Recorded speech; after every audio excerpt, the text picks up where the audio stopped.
Okay, hello everybody. Hey, and Klein here from HK Digital Reviews, and I'm here today finally. I'm getting almost done with the countdown list and all this shit.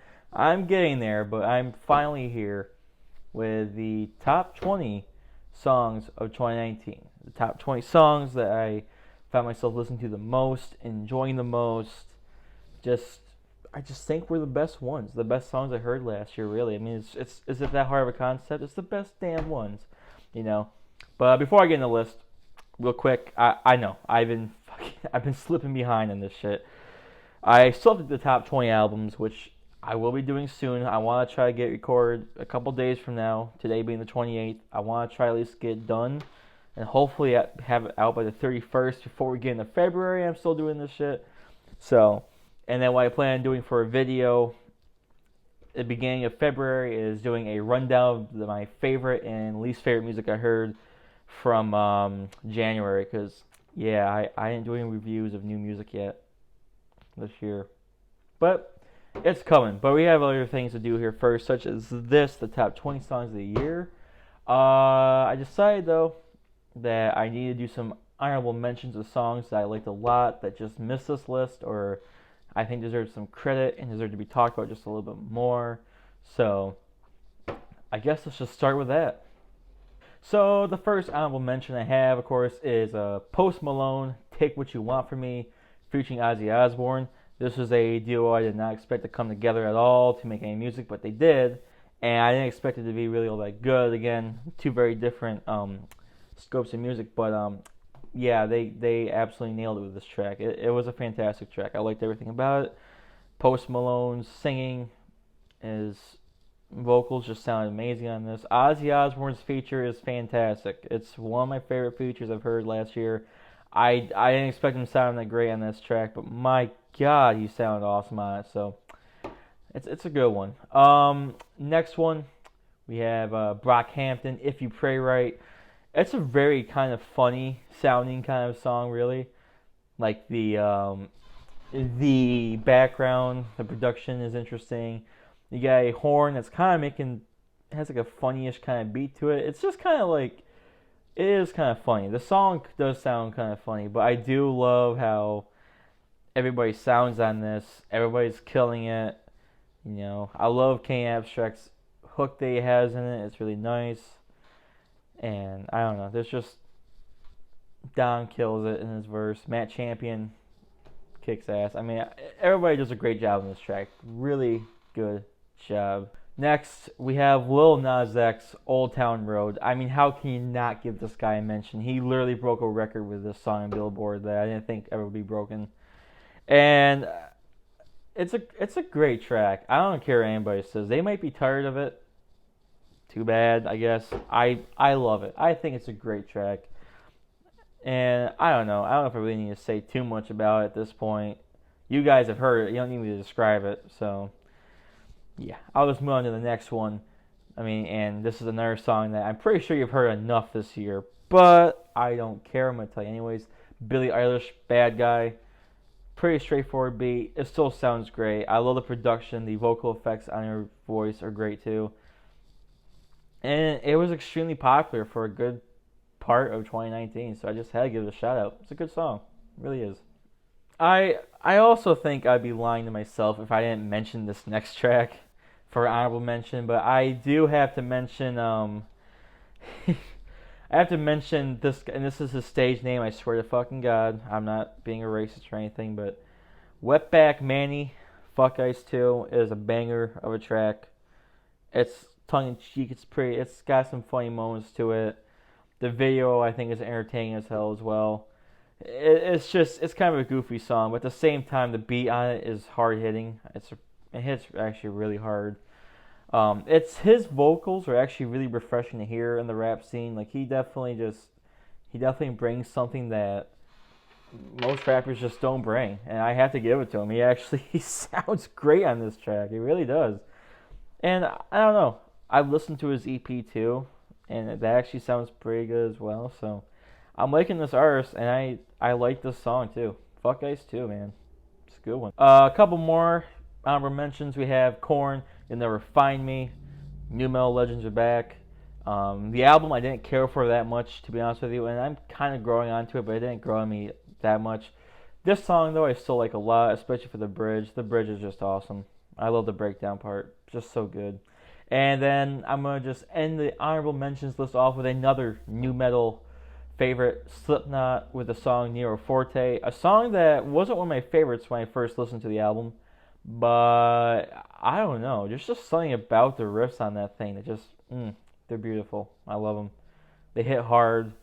They sound great. Everybody's sounding good. Yeah, it's a great track. It's just a great track, but it's not top 20 worthy. So, without further ado, I won't waste too much more time. Here's our top 20. At number 20, I actually did put Brockhampton in the top 21 of their songs, and in this case, it's going to be the song No Halo, the opening track to their latest album, Ginger. However, I'm not the biggest fan of that album. This opening track is probably one of the most beautiful songs that Brockhampton's ever made. Everybody sounds amazing. The female vocalist on it, I can't remember what her name was, just sounds phenomenal as well. Everybody just definitely brings a more sadder kind of effect to this song, and I guess the rest of the album really. And this song really just, I think, captures it the best. Everybody's sounding the best.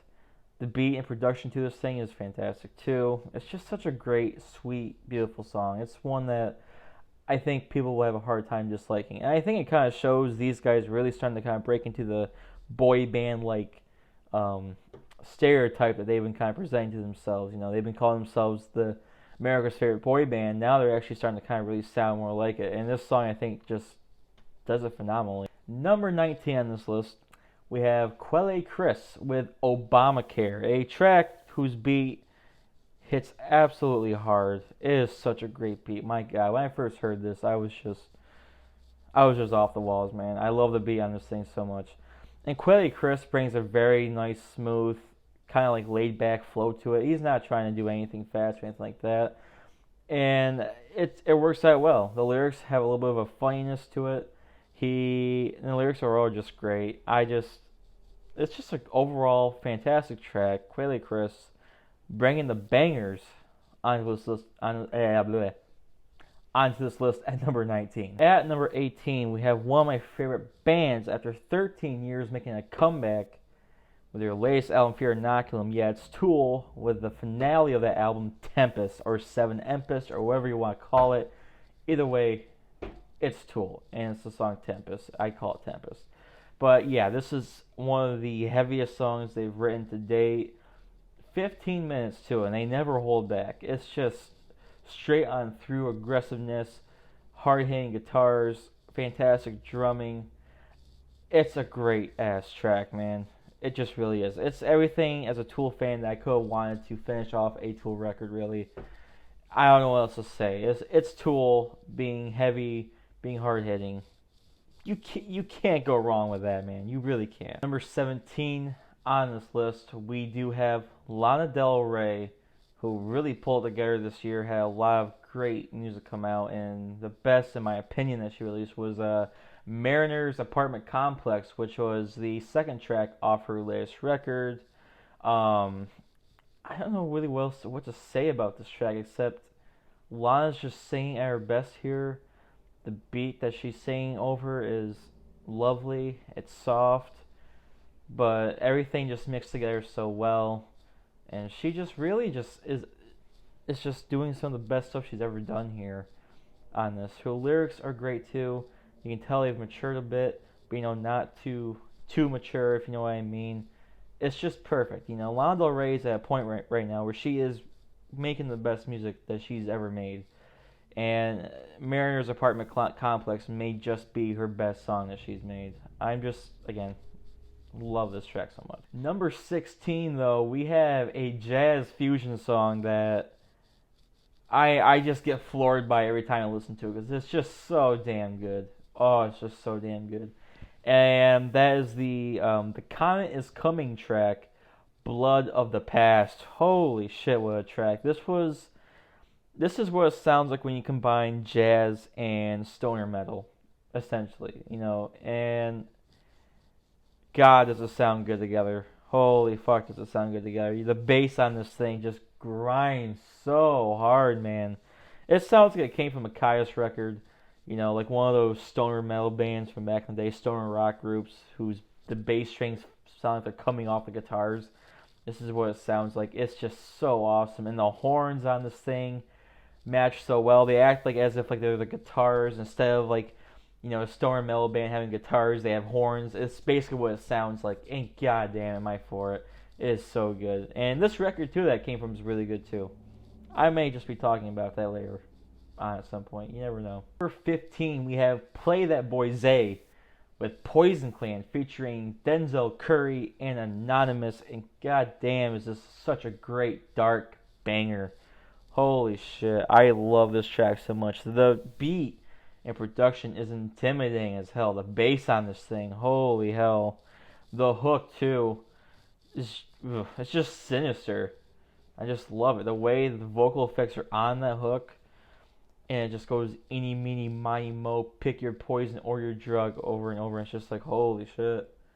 Again, with the vocal effects on it just sounds so much darker too, and the flows and the lyrical content delivered by Denzel, Curry, and Anonymuz especially. Those two knocked it out of the park with their features. Like, holy crap. And Playthatboizay sounds good too, but the features really took it over on this one. They absolutely just... Damn, is really all I gotta say. What a track. Speaking of Denzel Curry, he's actually coming up next on this list with the track Ricky, a song about family values, essentially done in a way that only Denzel Curry could. Again, lyrically, it's great once again. A little bit funny too in the chorus. I like a lot too. 2.5 minutes long. The beat on it's great. Denzel sounds confident as ever over this, having a nice smooth flow through all of it. The hook too is just, it's just fantastic. Again, just bringing a lot of like family values and taking tips that he learned from his parents and his brother. And this song is basically about his brother. I guess his brother's name is Ricky or something. And it's great. It's not like a sad track or anything like that. It's a banger of a track. Once again, just with a little bit of a serious family ties thing to it. And I think that's just fantastic. Denzel Curry just continues to amaze me, and yeah, I could go on all day about how good Denzel Curry is. So I'm just gonna stop right here. Next on the list, we actually have Billie Eilish. She does make it on here though, with the track Xanny. Now this is a track that I think people wouldn't expect to be on anybody's favorite list for 2019 if it's not like Bad Guy, really. But this track I more and more have found to be more important to the landscape of music, with Billie's message basically of not doing Xanny and watching people that she is friends with and adores that are using it and how they're changing as they're using it and doing other drugs and stuff like that.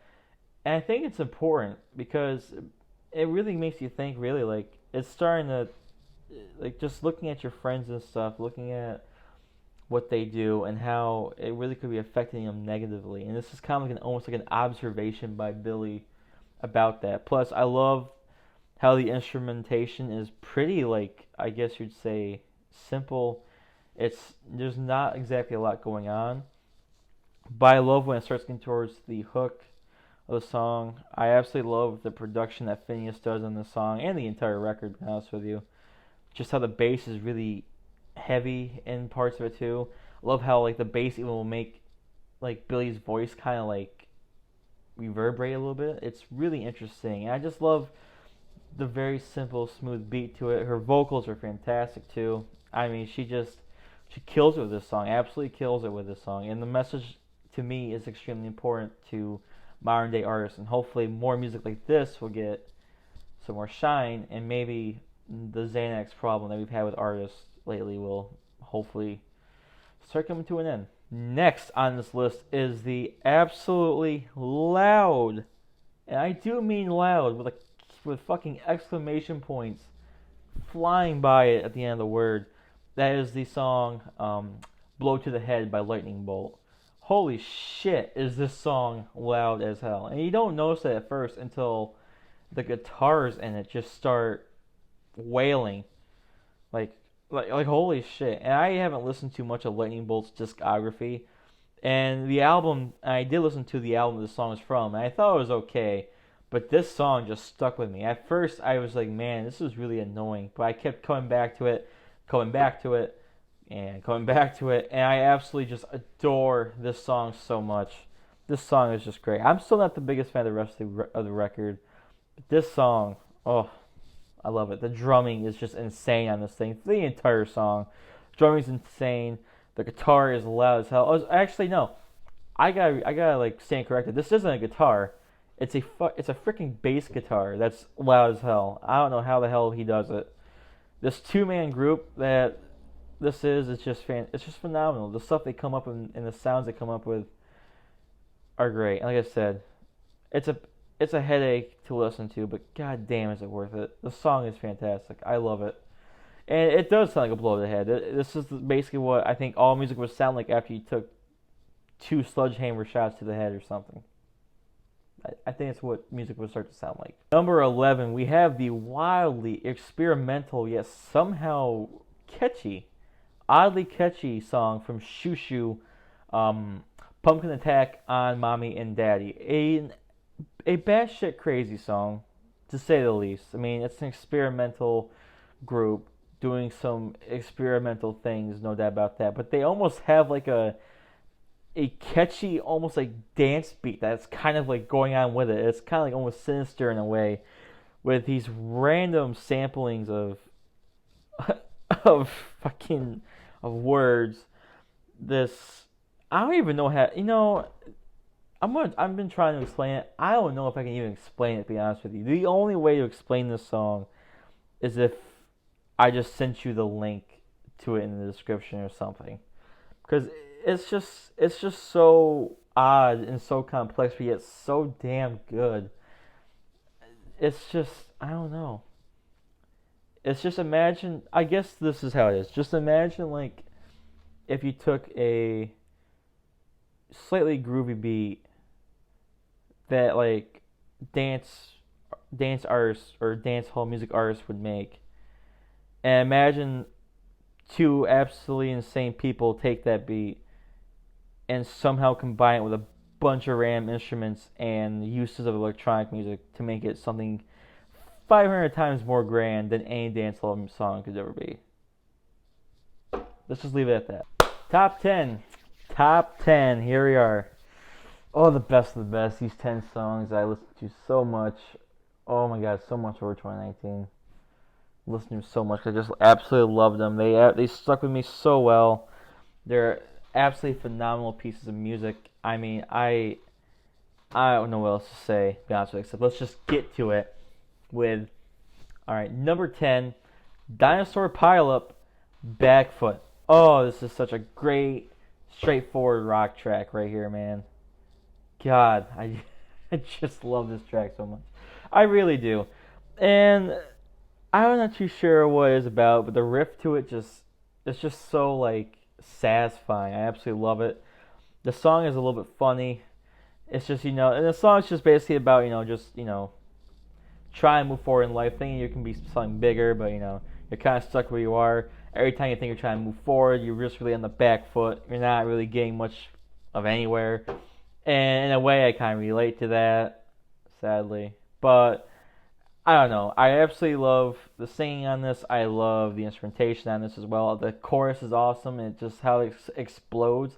How it explodes into that guitar riff and the chorus is just nice. Oh, it's just so damn nice. And I wish more people talked about this song and this band more, because they do deserve more credit than they get. But damn, this song is so good. God, it's such a great track. Alright, let's go to the next track before I spend too much time on this. At number 9, we have the absolutely brutal power violence group Nails with the track I Don't Want to Know You. And god damn, this track is something else. Now, for those who don't know what power violence is, it's like a mix of like grindcore, and it's also like a mix of like hardcore punk, but Nails takes it a step further and adds alternative metal to it as well. And god, do they do it so damn well. And this track is a minute and a half, not even a minute and 20 seconds, and everything throughout it is just so phenomenal. Oh my god, they hit. Let's see. It starts off with a grindcore, right? And that's pretty hard hitting. The guitars are loud in your ears. In your ears. Voice cracks. But anyways, it's loud in your ears. Drumming is just in your face as well. Then it transitions into this very nice and heavy punkish / alternative metalish, like, not breakdown part, but just it transitions into that, and it sounds so fantastic. And slightly transitions again to something else before leading to the breakdown part again, which is just, oh, that's just so great. The beat throughout the entire song, just the riffage is fantastic. It's so heavy, it's so lush. And this band, just, I don't know how they do this consistently, because their entire discography is awesome. They've had like 52 minutes of music total in their 3 to 4 albums, but goddamn, they're consistent. And this song was just in my head. It was on my phone all the time. I was just listening to it because it's so easy to listen to. It's 1 minute and 20 seconds long. You can do anything in that amount. You can, like, for waiting for, like, I don't know, for your food to get done or some shit, and it's like in a microwave for 1.5 minutes, you can listen to an entire song by these guys. This being that song, and you'd be satisfied. Now again, this really isn't for anybody. If you don't like heavier music, you're not gonna like Nails or this song if you don't like heavier music. But if you do, you have to check out Nails. You just have to, and this song especially. At number 8, I have to really just give credit to this group for being one of the most oddest figures in pop music ever. And that is the duo of 100 gecs with the track Money Machine. An insanely catchy, noisy pop song that, again, has been just going through my ears all the time. Especially as of late, this song just continues to get more playtime for me. It's just, again, this is a very short track. It's about 1 minute and 46 seconds, but it is so damn catchy in that 2 minute like span of time. So damn catchy. Like, holy shit. I love what 100 gecs did this past year, and I absolutely love this song. And the chorus on this thing, oh my god, it just goes through my head all the time. The intro of this thing is just so awesome. Just the lyrics, just, hey little piss baby, you think you're so fucking cool. I absolutely just love that. And again, everything's noisier, everything hits harder. It's great. And then the noise piece that hits at the end of the song is just lovely. It's just so lovely. I just love when people do that shit, because it's just so cool. It really is. I fucking love it. It's a great track. Number 7, we have a rapper that I've been really falling in love with the past 2 years or so, and that is Jpegmafia with his first single he released this year, Jesus Forgive Me, I Am a Thot. Not only did he make this absolutely phenomenal album this year, but he also had, obviously, a bunch of fantastic music on it. I could have chosen like 8 or 10 tracks to go on this spot, but I just feel like this song impacted me the most. It got me the most excited for this record they made, and I just had to put it on the list at number 7, because goddamn, it's so entertaining. It's a little off the wall. It's got some abstract qualities to it, but he flows over it so well. The lyrics, again, they range from being serious to just being funny. I love how in the verses it breaks down to this very aggressive rapping style, an aggressive beat that he just goes flying over, just fucking nails it. Just basically close to screaming, but not screaming all the way. But he just hits it so well. His singing in the chorus is just nice, it's fun.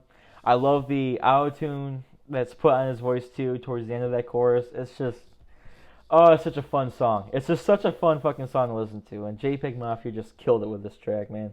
Just killed it. Number 6, we had one of the oddest pairings, to be honest with you, of 2019. But God, it works so well. And that is Poppy in the track Scary Mask featuring the Fever 333. We have Poppy, pop artist who did a lot more bubblegum pop stuff. Then we have the Fever 333, alternative nu metal band, coming out in the past couple years. They come together, and who the hell would expect that the heaviest songs that each artist has made would be made by them coming together? Because this song is fucking heavy, and it has no reason being this good. There's no reason for being this good. It starts off with Poppy just being very, her old pop music self, kind of cutesy, and it just starts transitioning to this very heavy hitting rock song mellow tune. The Fever 333's vocalist, I should say, just screams his brains out on this track. It sounds fantastic. His screaming actually just sounds good anyways. It really does. It's satisfying. The breakdown towards the end too, again, just heavy as hell. And there's no reason for Poppy to have gone this hard, or the Fever 333 to go this hard as well. They just went so goddamn hard in this track, and they fused so damn well together. I don't even know, man. It just sounds so fantastic. It's just a mixing of worlds of the cute world, cute and slightly creepy world, actually, mixing with just the heavier world, and goddamn, they came together and created such a fantastically heavy tune. I absolutely love it. And I really hope that Poppy and the Fever 333 can come together again and make more music. Not that they need to. Poppy's out making some heavy music now, which I think is awesome. I think it's her best stuff yet, but I'll talk about that in a review later on about her new album. But yeah, this song, definitely the best song here in 2018. Absolutely fantastic. Absolutely love it. At number 5, we have one of the hardest hitting bangers of 2019. Most savage bangers of 2019. And that is this track from Rico Nasty, Cold. Goddamn, the beat on this thing goes so damn hard. Kenny Beats did, his contributions to Rico Nasty have been basically, flawless. And really, this song is just once again showing that Rico Nasty on this thing sounds confident, cold-blooded as ever. Her flow on this thing is extremely intoxicating, as it's just flowing so hard and fast. She's flowing so damn fast on this beat, but not like, rapping fast just to rap fast. She's rapping with a purpose, and the purpose is just to put as much savageness as she can with those lines. And goddamn, it's just so good. And the 808 that Kenny Beats uses on this track is just amazing. I love it. The bass sound on this thing is just so goddamn good. It's addicting. If anything, you'll come back and listen to this song just to listen to the bass on this thing, because it just sounds so good. Sounds so heavy. Even kind of sounds dark, and I absolutely love that. I better move on before I talk more about this track. Number 4, we have one of the bigger surprises of this year. Basically, I just didn't know who these guys were until they came up out of nowhere and just started releasing some fantastic music. And we have Black Midi with the first track off their debut album, 953. There's just so much about this track that I love. How it transitions from point A to point B to point C to point D to all the different points. I love how it starts off as a math rock song with some experimental edges to it, then transitions into a really nice hard rock song, but still having some experimental twinges into it. The singing sounds cool too. The voice I did not expect to come out of this guy. Looking at this guy, listening to the song, did not expect the voice I heard, but it sounds pretty good. It sounds in a way a little bit goofy, but it kind of like a charming goofy at the same time. And I just love it. And the transitions from the verse to the chorus, oh, so good. They hit hard too. They hit really hard. And I just love how they take the beat, the regular beat that's going on towards the end of the song, and have this pure chaos, and then have like almost like a punk style to that same beat and riff and everything. And it just sounds so good, and I love it. And I love how it's just got the catchiness it needs to be a great rock song, but has enough experimental edge to it to make it something just more than a math rock or a alternative rock or a punk song. It just adds a nice flavor to it. The song is written beautifully. It's crafted phenomenally. Definitely my favorite song off the new Black Midi record. I love this track so much. Give it a chance. You may end up being surprised at how much you like it. Number 3. We're getting down to the nitty gritty now. This is when the choices start getting really, really hard, actually. But ultimately, at number 3, I decided that it would go to Tyler the Creator with and for the song I chose one that's not talked about I think enough off this new record, and that's the track I Think. And there's just something about this song that I absolutely love. The beat is so damn catchy to it that every time I hear this, I have to be moving in some way, shape, or form. I can't be sitting still. If I try to sit still, I end up losing my fucking mind, start smashing my head off the table. Don't ask me how I know that. But anyways, I just can't believe how incredibly moving and like catchy the beat is to this song. I love Tyler's voice throughout it. I love how he kind of takes his hand at singing in it, and it's just cool how it sounds so natural. He's not using autotune to cover for just singing. It just sounds very natural. He still sounds good. The female vocals added to it in the chorus too sound great as well. And the synths on this thing, man. Oh, the synths are so good. They sound so great. They hit the right points. He knows exactly what he's doing. The production is nice to it too. There's kind of like an old-timey record kind of like static sound almost behind it too throughout the entire song. I think you'll know what I mean if you listen to it. And it's not like anything bad. It just sounds like you can kind of feel like it's more natural in a way of a song. And I can't help but love it and just be so happy whenever the song comes on. It's a great song. Tyler the Creator made some of his best music definitely in 2019, and this was, I think, the best song he made in 2019. I will say the new Magic Wand was pretty close. I thought about changing the two out. I actually almost put that song in as an honorable mention, but I kind of forgot before making this video. So I guess if you want to go back and put New Magic Wand from Tyler the Creator in the honorable mentions, it would have been in there. Definitely. We're at the top two now. 2 more songs left. Oh, this is so hard. This was so hard to choose. This was really hard to choose, but it just... I came down to the fact of the ones that... Which song impressed me the most at the end of the day? Which one definitely just, I think, was important with that really... I guess stood more of a test of time to what music would do. And I guess I also chose it based on the fact that, well, again, I kind of chose it on how important it is to the current state of what's going on in the world. And when it came down to that part, I guess I was pretty simple which one was 1 and 2. So then I thought, well, that's kind of a dumb way to put it. So then I decided to go back to the drawing board and just say, okay, which song just hits me better than the other one? And after that, I came down to the conclusion of which one was going to be number 1, which was going to be number 2. The one that did not make number 1, but is still an absolutely incredible song, is this injury reserve track, Jailbreak the Tesla, featuring Amine. Oh my god, this thing, I absolutely love this track, man. It is phenomenal. The beat on this thing is great. It honestly is what it sounds like when you put Tokyo Drift or something like that, like a song from the movie Tokyo Drift together, and if like Sophie, the electronic producer, came on and mixed this stuff together and made a beat. This is kind of what it would sound like. This is exactly what it sounds like. The beat is got a nice little craziness to it, but it's still catchy as hell. The beat is great. The flows by these guys, by the guy from Injury Reserve that's rapping on the song, oh my god, it's so great. It fits so well with the beat. His flow itself is just so goddamn catchy.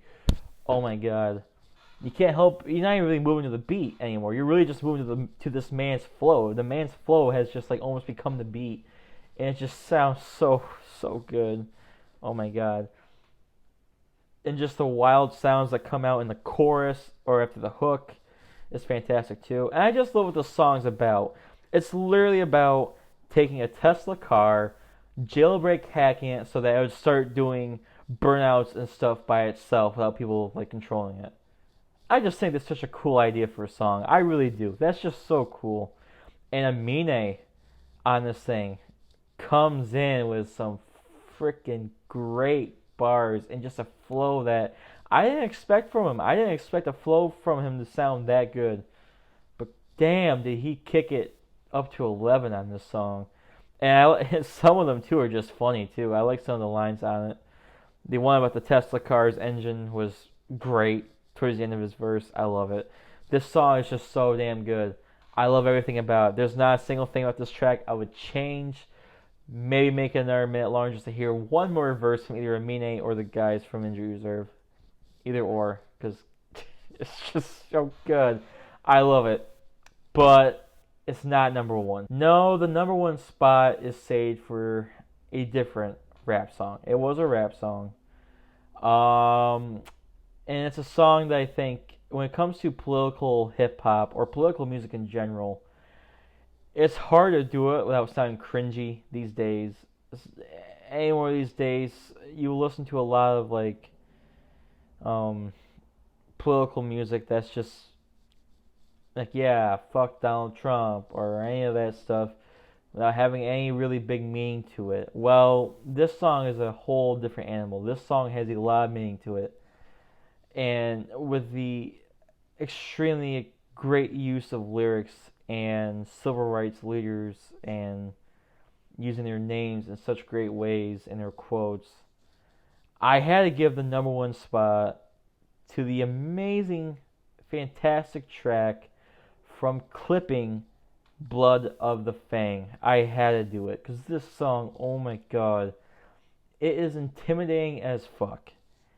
The beat on this thing, I don't even know how to explain the beat on this thing. The production behind it too is just, it's intimidating. It's raw. It's just like pump up music in a way, except pump up not to work at a gym, but pump up to start a revolution, really.